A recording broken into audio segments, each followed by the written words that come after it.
Quand tu pratiques l'élevage, ce qui tue, ce qui prend la plus grande partie de nos fonds d'investissement, c'est l'alimentation. Comment nourrir nos animaux. Et cette partie est vraiment importante parce que quand les animaux se nourrissent bien, on a de très bons résultats également.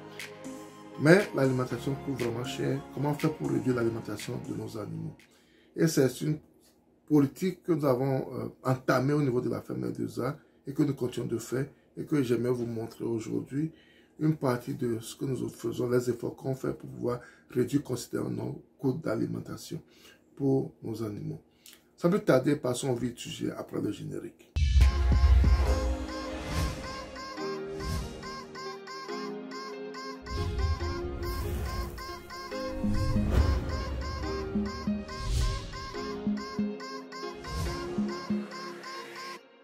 Si tu me découvres pour la première fois, mon nom c'est Sabi Aliati et sur ma chaîne nous parlons d'investissement en général en agriculture et en élevage. Cette thématique te sera importante également, tu es au bon endroit. Abonne-toi à notre chaîne Agro, clique sur la cloche de notification pour ne plus rater nos vidéos à chaque fois que nous en publions. Ensuite, partage-le au maximum pour qu'elle puisse atteindre plus de personnes. N'oublie pas surtout un pouce, ce qui permettra également à YouTube de diffuser nos vidéos à plus de personnes. L'alimentation, c'est ce qui nous tue quand on pratique l'élevage et quand on fait les moutons, les lapins et autres. Les herbivores, on ne doit pas tellement souffrir de l'alimentation comme si on pratiquait les volailles où tu dois acheter les céréales qui coûtent vraiment cher à certains moments de l'année. Donc pour pallier à ce problème, nous au niveau de la ferme L2A, nous avons pris sur nous de produire l'alimentation de nos animaux. Nous avons commencé à faire le champ de maïs, de soja et de manioc pour nos animaux. Et aussi, nous allons prendre sur nous de faire la production fourragère. La production fourragère. Pendant la saison pluvieuse, actuellement nous sommes en saison pluvieuse, nous allons chercher le panicum, qui est vraiment un très bon élément pour les animaux, qui est très riche pour les animaux. Le panicum en grande quantité. Nous allons le chercher en grande quantité et nous amenons ça pour nos animaux. Et quand on les cherche en grande quantité également, on essaie de sécher une partie également que nous allons conserver comme des foins, que nous allons utiliser également pendant les saisons de soudure. Donc nous avons l'avantage d'avoir un grand champ de panicum, pas trop loin de notre ferme. Et nous allons chercher ça régulièrement pour nos animaux. Mais il y a une chose aussi qui est importante, c'est que quand vous allez chercher les herbes quelque part, et peut-être nous on a la chance pour le moment, il n'y a pas beaucoup de gens qui viennent là-bas. Mais quand les gens ne connaissent pas venir là-bas aussi, ça devient dangereux pour vos animaux également. Parce qu'ils amènent les maladies et autres. Parce que quand ils vont manger, ils défèquent et autres, ils déposent leurs maladies là-bas. Vous ramassez ça pour aller sur votre ferme. Vous amenez les maladies sur votre ferme. Donc, pour pouvoir pallier à cela également, qu'est-ce que nous avons fait? On a commencé par planter ces panicums sur notre ferme. Donc, quand on arrive, on prend les panicums, on dessouche certains panicums qu'on est en train de repiquer sur notre ferme. Parce que c'est des herbes qui poussent rapidement.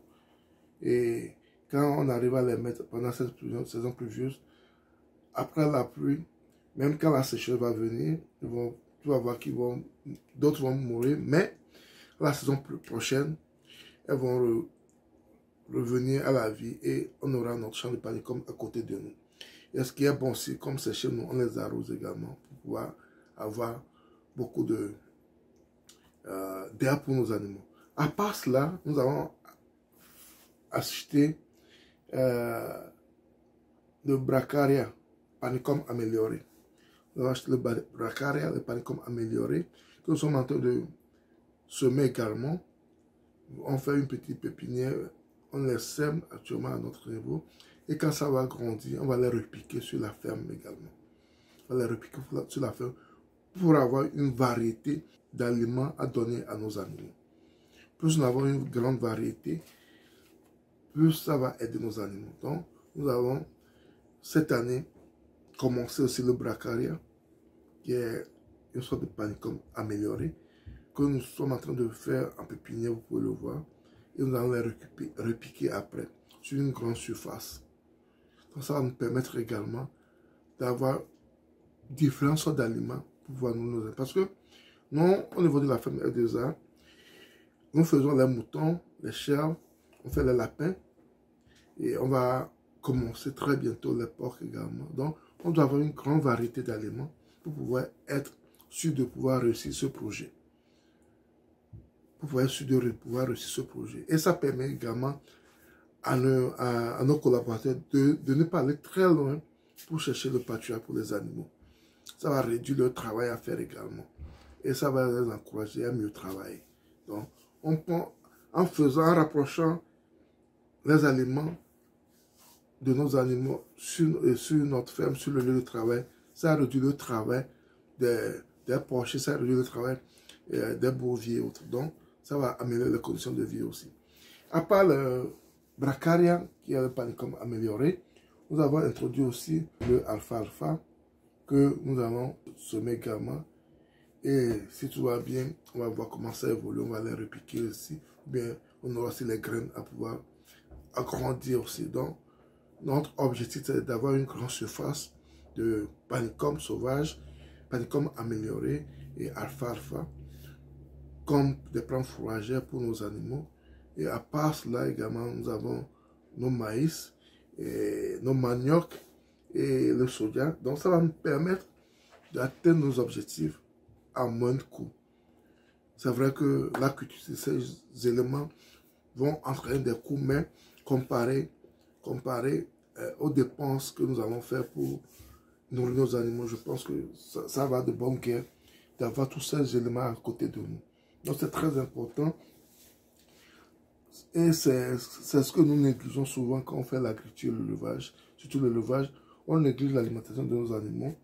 On ne prend pas un temps pour réellement s'interroger sur comment vraiment nous nos animaux et aider nos animaux à vraiment s'épanouir. Donc, c'est l'un des problèmes que nous avons au niveau de l'élevage dans nos pays. Et j'ai été chez CIFAM pendant mes congés à Lomé et j'ai vu ce qu'il fait. Il a un très grand champ. Il fait le maïs, il fait le soja pour ses animaux. Toute sa production est concentrée à ces animaux. Ça fait que il s'en sort très bien. Donc, quand tu veux vraiment faire l'élevage, quand tu veux vraiment t'en sortir en élevage, il faut penser à l'alimentation de tes animaux. Il faut vraiment penser à l'alimentation de tes animaux. Et c'est ce que nous sommes en train de faire au niveau de la ferme R2A pour réussir notre élevage. De lapins, de chèvres, de moutons et de porcs. Nous voulons vraiment réussir cet élevage. Et on ne peut pas réussir cet élevage si on a des problèmes pour alimenter nos animaux. Donc, avec cette stratégie que nous voulons adopter, que nous adoptons, nous aurons des fourrages en abondance pour nos animaux. Quand on va les couper, on va les donner certains directement, certains on va les sécher pour faire un stock qui va nous permettre d'être à l'abri des problèmes d'alimentation au niveau de nos animaux. Donc, je pense que c'est très important que tu saches cela si tu veux vraiment investir en agriculture, si tu veux investir dans les chèvres, moutons, lapins, agoutis, cobayes, porcs et autres, bœufs, cheval et autres. Si tu veux investir dans ça, il faut vraiment penser à l'alimentation. Comment faire pour avoir le fourrage, le foin à côté de tes sujets. Donc c'est ce que je tenais à partager avec vous ce matin. Si tu as aimé la vidéo, ne la garde pas pour toi, partage-la autour de toi pour qu'elle puisse atteindre plus de personnes. Car ces vidéos sont vraiment importantes pour nous permettre de réussir dans ce métier que nous avons choisi, qui est l'agriculture et l'élevage. Un pouce également, ce qui permettra à YouTube de diffuser à plus de personnes. Et si tu n'es pas encore abonné, n'oublie pas de t'abonner également à la chaîne S2Agro pour plus de contenu de ce genre. Merci et à la prochaine. C'était Sabi. Bye.